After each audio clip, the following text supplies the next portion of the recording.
Good morning, Mrs. Rivers, faculty members, parents, friends, and fellow students of Samuel Fuller School.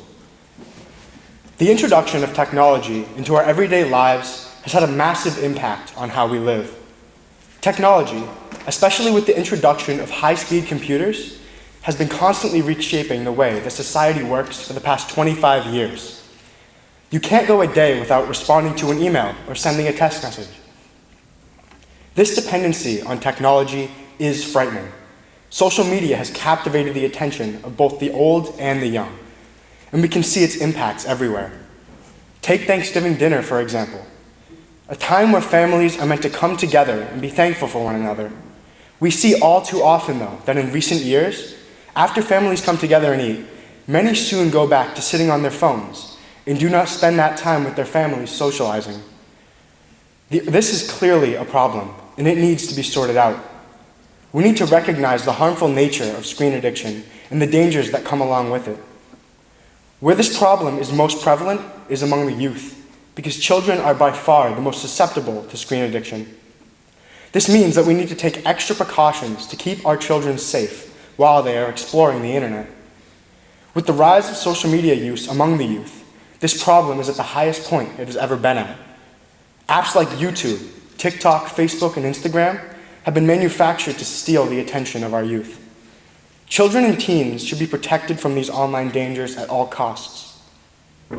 Before proceeding with my argument, it is necessary to review the history and background of this controversy. I will begin with what the ancient philosophers Plato and Aristotle believed regarding the raising and education of children. Plato, in his Republic, writes, "For sound rearing and education, when they are preserved, produce good natures, and sound natures, in their turn, receiving such an education, grow up still better than those before them." In other words, Plato states that properly educated children are virtuous and have strong morals, and will grow up to become better than their parents. Aristotle similarly writes in Nicomachean Ethics, "Now such a thing, happiness, above all else, is held to be. For this we choose always for self, and never for the sake of something else. But honor, pleasure, reason, and every virtue we choose indeed for themselves. For if nothing resulted from them, we should still choose each one of them." He further states that we choose them also for the sake of happiness, judging that by means of them we shall be happy. Thus, Aristotle states that virtue is sought not only for itself, but also for its potential to bring true happiness. And the pursuit of virtue is one of the primary goals of education. I will now jump forward in time to consider the ideas of Augustine of Hippo on child development. He writes much about how we are to raise our children in his works. For example, in his Confessions, he states how we are to keep our children from being exposed to sin. Whence also the charge of her master's daughters was entrusted to her, to which she gave diligent heed, restraining them earnestly, when necessary, with holy severity, and teaching them with grave discretion. By this method of instruction, and the authority she had, she refrained the greediness of childhood, and molded their very thirst to such an excellent moderation, that what they should not, that they would not. Here, Augustine portrays a mother who seeks to keep her children from sin so that they can cultivate the virtue in their youth and have self-control when they are older. Clearly, he praises this example. I will now fast forward to the modern era and explain some recent statistics from studies on the effects of technology use in children. I will start with how young, growing minds are impressionable and need to be shielded from harmful content that is found online. Dangerous propaganda and directed ads are found everywhere on the internet, and they can lead children to think or believe false, harmful, and self-destructive ideas.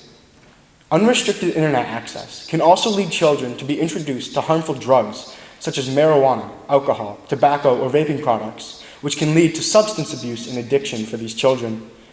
Social media platforms also open up children to be the victims of sexual crimes. All of these things are commonly found on the internet and can lead to social, academic, and behavioral problems in the affected children.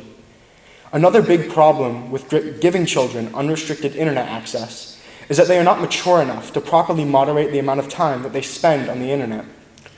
A research article from addictionhelp.com reveals this about childhood screen addiction. According to research from Common Sense, teens average 7 hours and 22 minutes of screen time per day. and kids 8 to 12 years old get an average of 4 hours and 44 minutes of screen time per day. This research shows that children are not properly self-regulating their own time spent on the internet and social media.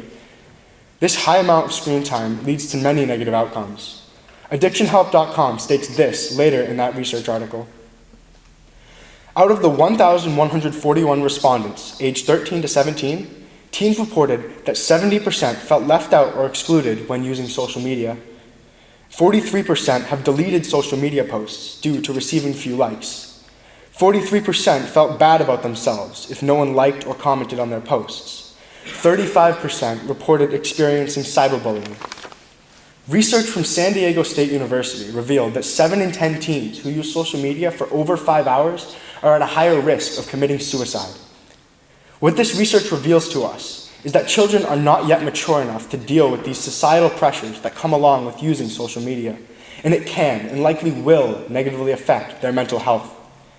Before I continue on to my main points, I will define key terms that I will be using throughout my arguments. The first term I will define is social media. Merriam-Webster's dictionary defines social media as forms of electronic communication, such as websites for social networking and microblogging, through which users create online communities to share information, ideas, personal messages, and other content, such as videos. The next term I will be defining is child development. Encyclopedia Britannica defines child development as the growth of perceptual, emotional, intellectual, and behavioral capabilities and functioning during childhood. The term childhood denotes that period in the human lifespan from the acquisition of language at 1 or 2 years to the onset of adolescence at 12 to 13 years. The final term I will be defining is social media addiction. Psychiatry.org defines social media addiction as this: technology addiction involves excessive use of technology that leads to problems and distress. When a person is addicted to technology, these activities are done to avoid or alleviate feelings of anxiety or irritability, rather than for fun and recreation. Whenever I refer to these words throughout my arguments, these particular definitions are the meanings that I intend. Unrestricted internet access can be very dangerous to the developing minds of impressionable children. Parents should be aware of the dangers of the internet so that they can properly raise their children and keep them safe in this internet age. What the research we have seen reveals is that unfiltered internet access comes with many dangers and harmful effects to children, and it will have negative effects on their mental, physical, and spiritual health. I will now begin with the presentation of these 3 main arguments. The first major issue I will cover is how irresponsible use of the internet can damage you spiritually, beginning with the claim that the internet and social media can quickly become an idol for young children. The addictive nature of social media is currently crippling our youth. If you go out to a restaurant, it is almost guaranteed that there will be at least a few children who are glued to their iPad or iPhone instead of being present in the moment with their families. The addictive nature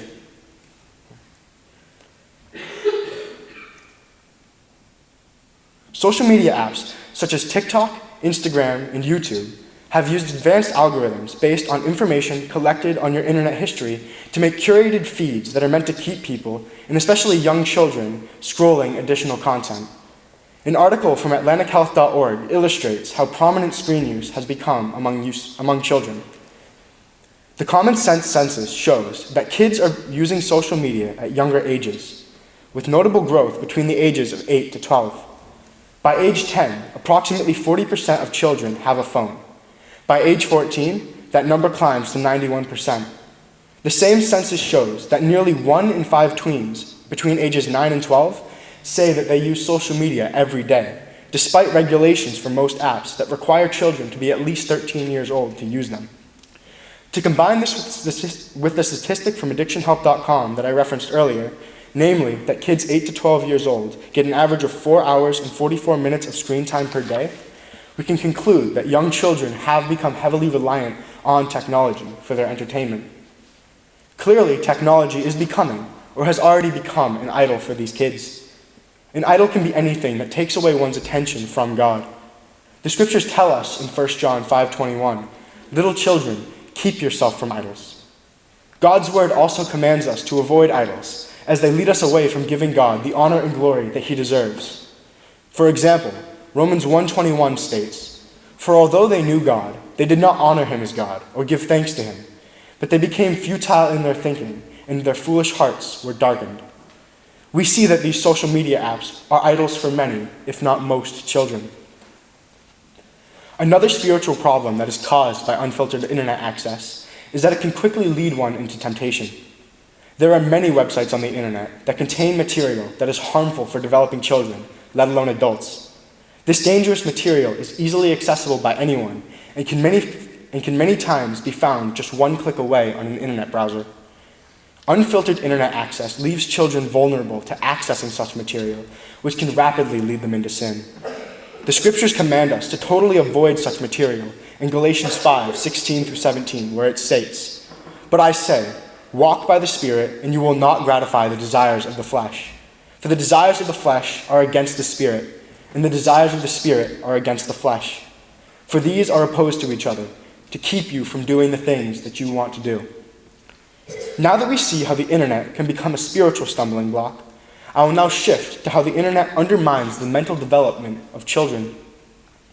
First, children often report that they feel overwhelmed or isolated by social media. Social media has allowed the people worldwide to connect with each other anywhere and anytime.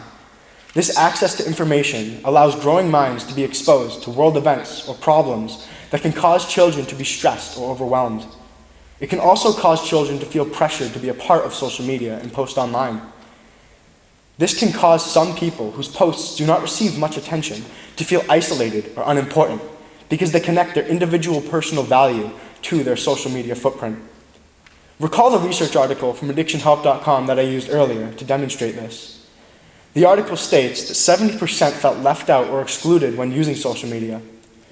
We can also see similar findings in an article from Pew Research Center that states about 4 in 10 teens, 38%, say that they have felt overwhelmed by the drama that they see on social media. These statistics prove that children do not often effectively handle the social pressure and drama that come from social media use, and as a result, their use of it should be monitored. Second, because the internet allows all news, both good and bad, both real and fake, to be broadcasted to people of all ages, children are being exposed to national tragedies and are hence experiencing many mental health issues.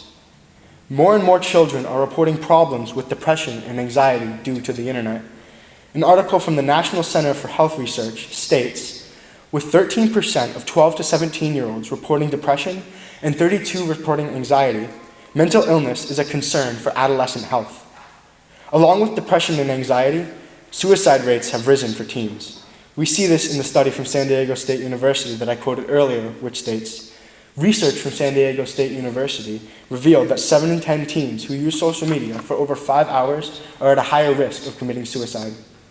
These numbers are frighteningly high, and the internet has certainly contributed to this development. Third, children are growing up socially underdeveloped. Many spend hours with technology and have limited interaction with others. This leads to these children not developing important social skills and connections. This problem significantly worsened with the COVID-19 pandemic in 2020, which kept families isolated and most children out of schools for a whole year. This lack of social development has clearly taken its toll on children. A 2014 UCLA study was conducted to see if there was any correlation between technology usage and social development. The study concluded, after 5 days, the nature camp participants restricted from screen time demonstrated significantly better recognition of nonverbal, emotional, and social cues than participants who continued their usual daily screen time. This shows us that excess technology use has negative effects on the social lives of children. Now that I have covered how unfiltered internet access destroys our children spiritually and mentally, I will finish with how it destroys our children physically.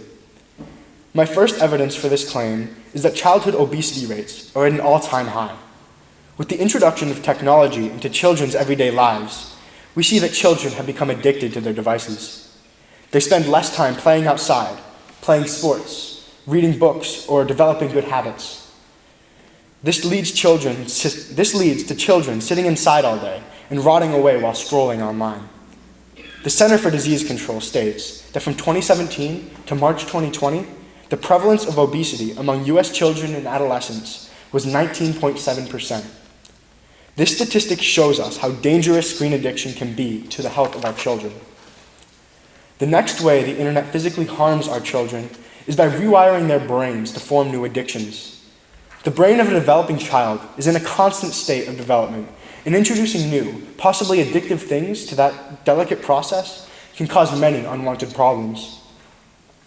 The addictive nature of screens can cause children to have harmful rewirings of their brains, allowing them to become addicted or over-reliant on the use of technology. An article from the National Library of Medicine states this: it specifically shows that intensive interactions with social media can be correlated to gray matter alteration of brain areas involved with addictive behavior. Also, other studies reported that intense use of social media can lead to a profound effect on the neuronal structures of the human brain. This article states that the physical structure of your brain can be altered negatively by excessive use of social media. Finally, children who use technology and social media from a young age are shown to have less physical brain development than children who are not allowed to use technology. While a child's brain is still developing, it is very susceptible to changes made to the child's environment. If you put your child in front of a screen all day, that child's brain can suffer from it. A study done by Jesse Gomez, a neuroscientist, discovered this about brain health with regards to extended screen time in children. Screen Q scores were then statistically correlated with the diffusion tensor MRI measurement and with cognitive test scores, controlling for age, gender, and household income. Overall, a clear correlation was observed between intensive early childhood digital media use and poor microstructural integrity of white matter tracts. This study helps show that extended screen use is detrimental to the brain development of a growing child. With my principal arguments now presented, I will address the most prevalent counterarguments to my position. First, some say that children should not have their internet usage restricted, as it can remove ways that they can communicate with other people, such as via Facebook or TikTok. The internet does allow people to meet and connect and share ideas and content with each other. A study from the Chinese General Social Survey backs this up when it states, the empirical results demonstrate that first, internet usage helps to significantly increase the time and frequency of communications with family and friends, rather than causing people to feel more disconnected and isolated. We see that there is evidence that backs up the benefits of social media allowing people to connect and message each other. Now, where we must draw the line on this argument is on children having access to these social medias.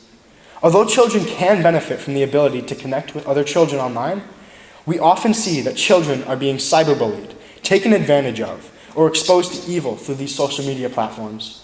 Children do not have the proper discernment and spiritual maturity that is needed to safely use the internet. Let us focus for a moment on cyberbullying.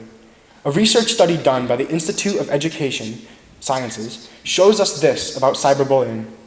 Among students ages 12 to 18 in grades 6 to 12 who reported being bullied during school, about 21.6% reported being bullied online or by text.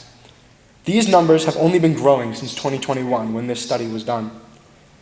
This shows that young children do not have a strong ability to be both kind while online and properly deal with the negative comments that they may receive. Children can also fall victim to online predators. Studies show that many young children have become victims of online predators through social media platforms.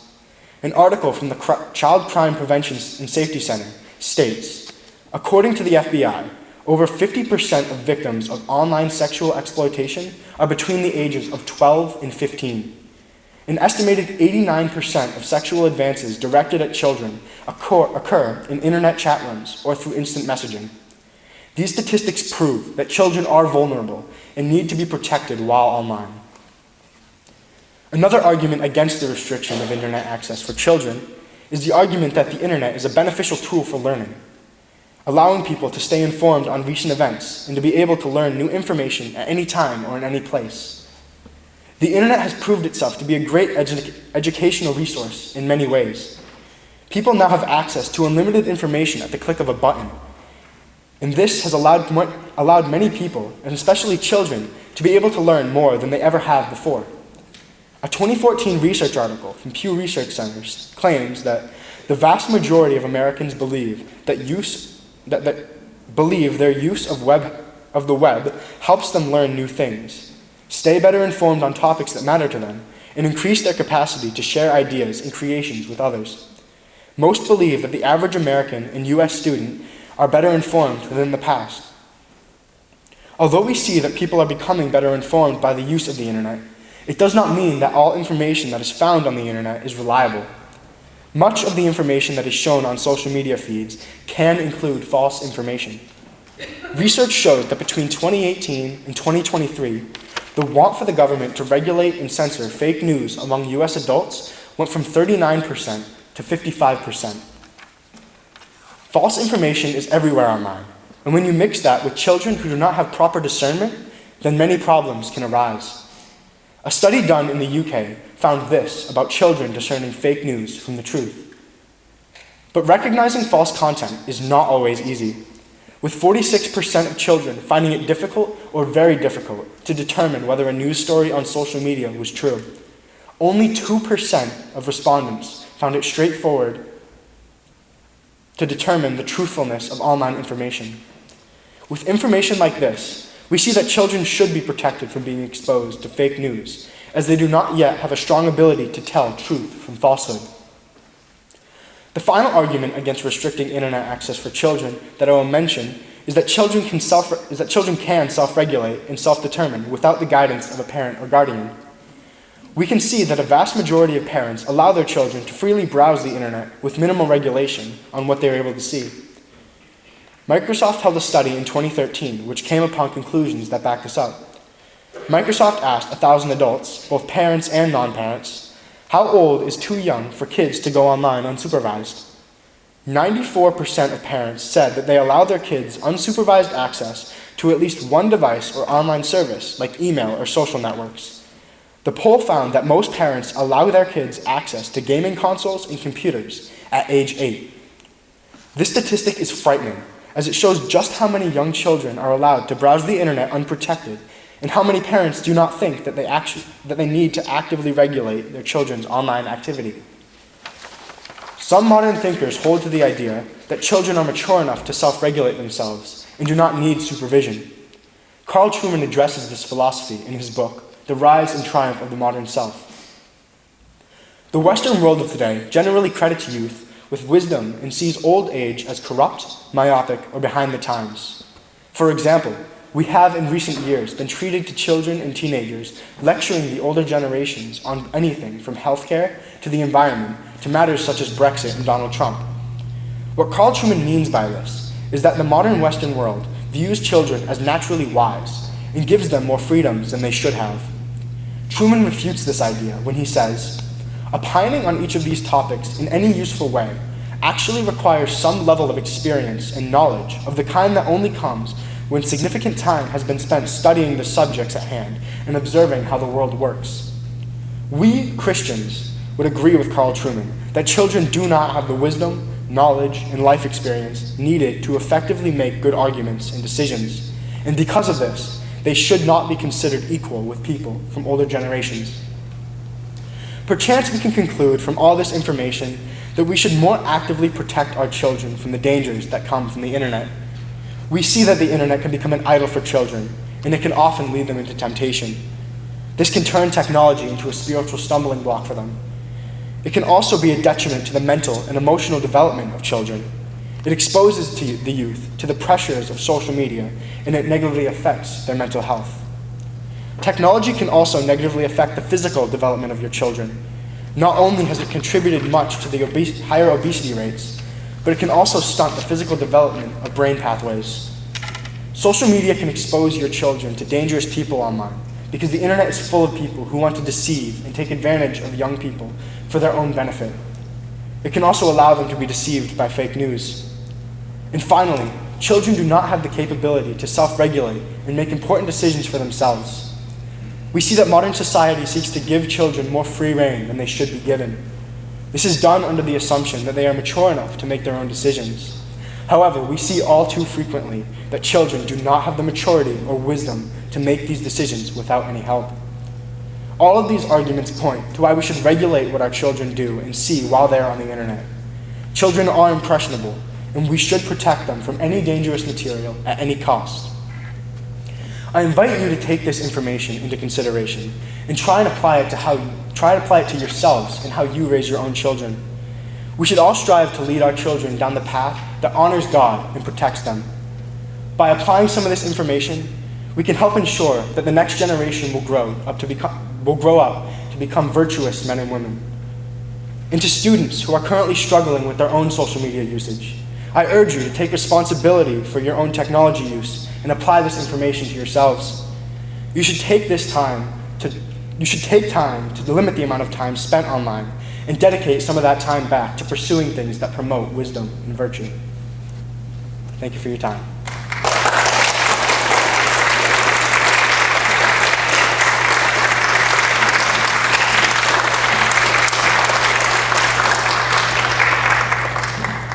Jack, thank you.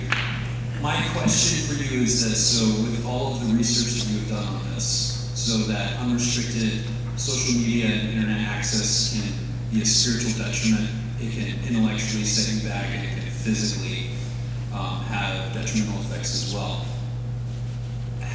Are there any changes that you have implemented personally as a result of your research?